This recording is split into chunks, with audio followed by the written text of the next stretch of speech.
Olá, pessoal! Hoje nós vamos começar o curso Serviço Social e Saúde Mental, uma introdução acerca das dimensões do trabalho da assistente social e o contexto do adoecimento mental. Eu sou Lucila, sou assistente social, bacharel em Serviço Social pela Universidade Federal do Triângulo Mineiro, a UFTM, que fica aqui em Uberaba. Sou mestranda em Serviço Social da PUC de São Paulo e trabalho em um hospital psiquiátrico aqui em Uberaba, que tenho um vínculo também com esta instituição desde a minha graduação, quando fiz o estágio, né? O estágio obrigatório, supervisionado em serviço social nessa instituição. A proposta, então, é que a gente possa ter um momento de partilha, né? Apresentar para vocês, então, de início, o objetivo do curso, contextualizar um pouquinho do debate, para a gente começar, né? Dividir em módulos, para facilitar, não ficar aulas muito longas, né? A gente também pode conversar através de troca de e-mails.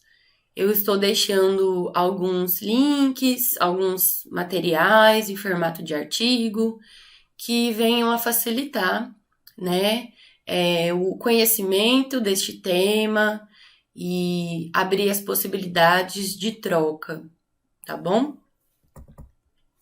Como objetivo desse curso, podemos dizer que é proporcionar uma troca de conhecimento que venha possibilitar a compreensão do significado social dessa profissão, que é o serviço social. Conhecer o objeto de intervenção profissional das assistentes sociais, além das particularidades do trabalho na saúde mental.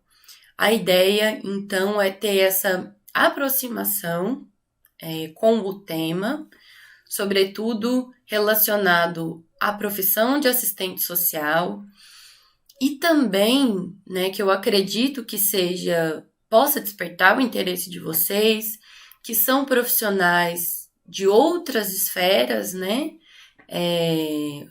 outras categorias profissionais, que possamos discutir sobre uma determinação social do processo saúde e doença, é uma perspectiva que podemos aí trazer com base em Asa Laurel, né, que é uma mexicana, e outras autoras, fazendo interlocução com o debate no contexto brasileiro, tá? Então, a ideia, a proposta geral do curso é essa, uma aproximação com a profissão, que profissão é essa, com o que nós trabalhamos, qual que é a gênese, o surgimento dessa profissão e que impacto, né, social ela representa também no campo da saúde mental, mas contextualizada, né, na divisão social e técnica do trabalho, que é um termo cunhado pela nossa principal referência do serviço social contemporâneo, a Marilda Vilela Yamamoto, e trazer a perspectiva, né, também de outros profissionais vinculados, né, ao debate crítico do serviço social na atualidade, que é uma perspectiva hegemônica na profissão atualmente, certo? Trago aqui para a gente conhecer e introduzir a nossa discussão a figura do Arthur Bispo do Rosário. Por quê? Esta foto ao lado dessa árvore, né, que foi extraída, esse desenho ele foi extraído, é um extrato de um dos mantos, né, um manto comprido, não é esse da foto, tá numa próxima, que o Arthur confeccionou. Quem é esse homem, né? Primeiro, para a gente conversar do porquê essa foto e falar um pouquinho sobre ele. O Arthur Bispo do Rosário, ele viveu pelo menos 40 anos da sua vida em hospitais psiquiátricos, né? Principalmente o Colônia Juliano Moreira, no estado do Rio de Janeiro. E ele tinha uma vida social antes, né? De começar essa trajetória por longas internações, ele esteve em mais de um hospital. Enfim, o Arthur Bispo do Rosário, ele é um homem sergipano, né, que já foi da Marinha, também praticava esportes, ele era um boxeador e teve um vínculo de trabalho com uma empresa do ramo da elétrica, no Rio de Janeiro. E depois que ele saiu desse trabalho, né, ele entrou com uma causa trabalhista, reivindicando alguns direitos que não lhe foram devidos nesse espaço de trabalho. E ele depois começou a manifestar, né, segundo informações, né, dessa fonte, que é o site do Museu Bispo do Rosário. Ele começou a apresentar algumas alucinações visuais de conteúdo místico religioso. Ele viu ele descendo do céu, cercado de anjos, e que diziam que ele tinha uma missão na Terra. E aí ele peregrinou durante 2 dias aproximadamente, segundo os relatos, e chegou, salvo engano, numa igreja e relatou, né, as suas visões para alguns padres, e aí eles acabaram direcionando o Arthur para uma internação psiquiátrica. Ele chegou a evadir algumas vezes desse espaço, até que se chegou em um momento ali por volta do início da década de 40, em que ele ficou, então, 40 anos no Juliano Moreira.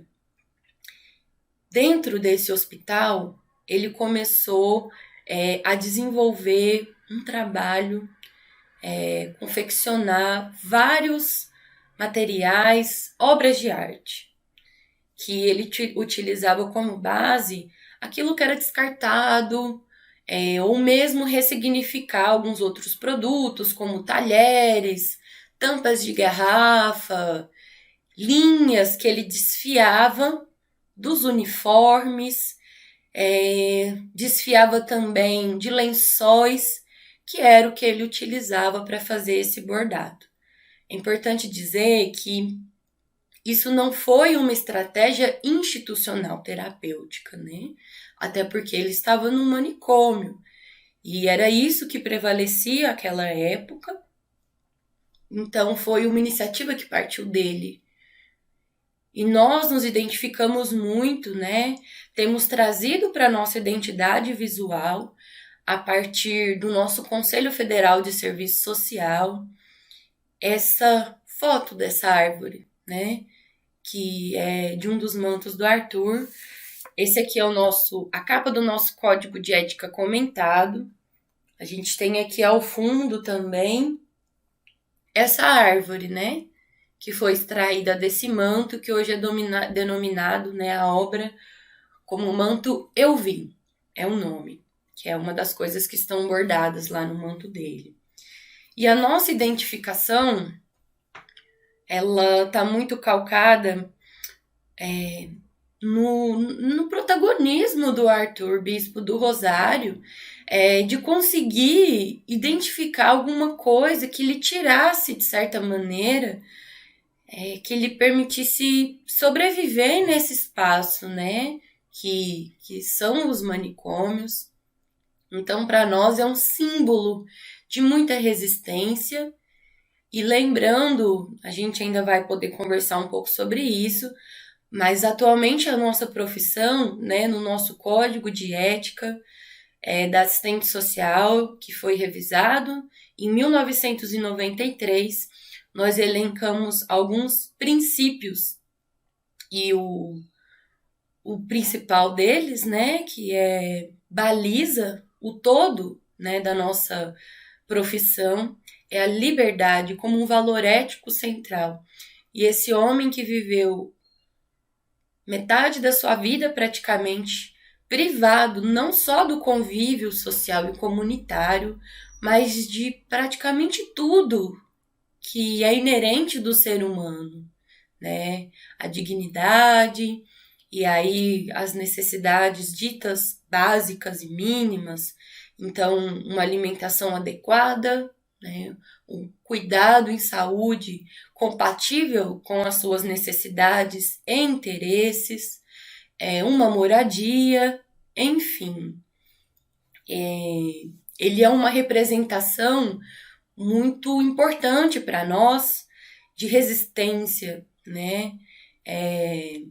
Então, é por isso que a gente traz, né, o Arthur Bispo do Rosário como um símbolo de muito valor dentro da nossa perspectiva de profissão. Essas são algumas obras do Arthur, né? O Grande Veleiro, que é esse navio, uma composição esplêndida, né? Enquanto uma produção autoral confeccionada dentro de um manicômio que não tinham essas estratégias terapêuticas, né? E ele conseguiu fazer esse trabalho aí praticamente sozinho. Esse manto, né, de fundo preto, que aí vocês podem ver essa árvore, e também foi confeccionado por ele. O carrossel e esse estandarte abaixo, né? É onde ali embaixo, né, daquele homem desenhado está escrito, está bordado o seguinte: eu preciso dessas palavras escritas. E ele bordava muitas palavras, né? Que à primeira vista, para um olhar desatento, descontextualizado historicamente, pode parecer que são meras palavras soltas, mas não são, né? Tem a fonte aí do site do museu, e lá tem uma trajetória de vida, uma cronologia, né, do que se passou ao longo da vida do Arthur Bispo do Rosário. Tem informações interessantes também sobre a história do Colônia Juliano Moreira, que vale muito a pena conhecer. Estou deixando aqui para vocês, porque é muito válido conhecer. E tem crescido também pesquisas científicas, inclusive que tem culminado na publicação de alguns livros acerca da história do Arthur Bispo do Rosário, né? Que é muito interessante, né? Porque são trajetórias de vida que são apagadas.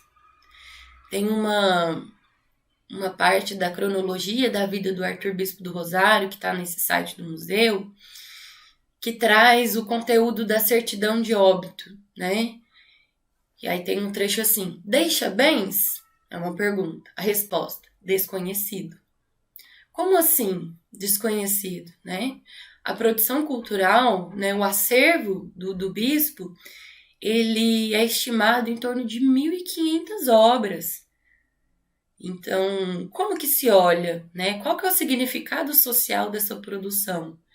É uma produção que vai corroborar com as denúncias, né, que são trazidas, por exemplo, no livro da jornalista Daniela Arbex, que faz um trabalho brilhante, né, de resgate dessas histórias desconhecidas e que são fundamentais para nós que nos propomos a endossar o projeto da reforma psiquiátrica, né? Então, para a gente se propor a construções neste caminho, a gente precisa conhecer da história, de como foi dispensado um tratamento a esses sujeitos, a história da negação de direitos, a história da privação da proteção social, considerando a primazia do Estado, a responsabilidade da sociedade perante essas pessoas. Então, fica esses elementos para vocês conhecerem também, quem ainda não conhece. Vale dizer também que um fragmento desse estandarte, ele constitui uma capa de um CD do Paralamas do Sucesso, chamado Severinos, e houveram também várias exposições bienais, onde a obra do Arthur, ela vem sendo mostrada, né, inclusive até hoje, e isso precisa ter uma visibilidade, porque não é raro que apenas salte aos olhos os desafios, as contradições, as tensões que perpassam a vida dos sujeitos que vivem com o transtorno mental, e é preciso que se faça isso. Mas existem potencialidades que são latentes e que precisam ser trabalhadas, né? Precisam ser desenvolvidas. Na falta de um incentivo propriamente institucional, nós temos aí o Arthur, que foi um homem que nos dá uma lição da autonomia, né? E longe de romantizar esse processo. Mas é algo que nós precisamos olhar para isso, né? E refletir qual é a nossa perspectiva de saúde mental, né? Do trabalho, das profissões que atuam em diversos equipamentos, né? Que se direcionam ao cuidado, à saúde mental, enfim. É muito interessante. Quero deixar, antes da gente finalizar esse momento introdutório e passar para o outro módulo, duas reflexões a partir de relatos de uma entrevista, na verdade uma matéria, né, que contou com algumas entrevistas no Juliano Moreira, na década de 80, e as falas de dois sujeitos, né, um homem e uma mulher, que ali estavam internados na época. Um dos homens, ele estava numa cela, uma sala trancada com outros 21 homens também, uma sala que tinha capacidade para 5 pessoas, tinha só 5 camas, não tinha energia elétrica, eles ficavam lá trancados. E aí o pessoal abriu, o entrevistador, né, procurou alguém que pudesse conversar, e um dos homens falou: olha, que bom que vocês estão aqui. Eu espero que isso tenha algum impacto lá fora, que essa entrevista ela possibilite alguma mudança. Então ele faz uma provocação ao entrevistador no sentido: vocês vieram aqui com qual propósito, né? Qual é o objetivo de se estar nesse lugar? E ele continua. O entrevistador pergunta: por que você está aqui? Buscando uma relação causal, né? Eu surtei por conta disso. Que geralmente acaba acontecendo da gente, no automático, falar: o que foi que aconteceu? Houve alguma briga? Né? Contextualiza. Então, ele pensa e ele fala: olha, não aconteceu nada propriamente dito.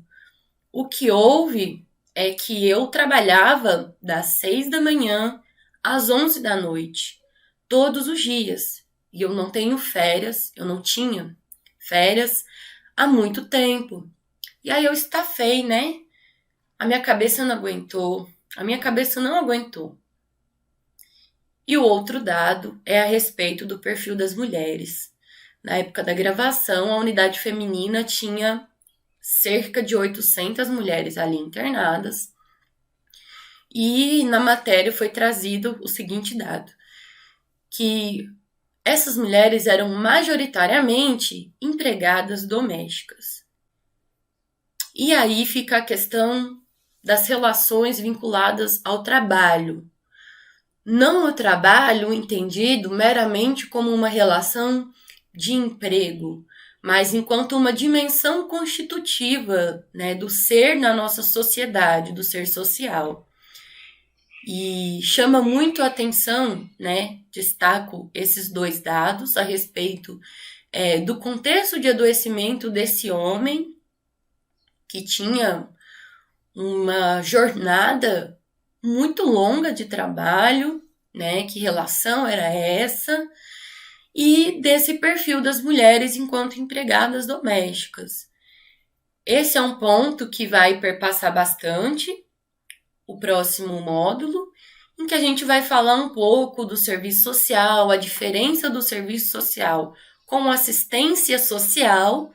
É uma confusão que prevalece muito, né, em vários espaços em que a gente trabalha, e o que é o trabalho da assistente social.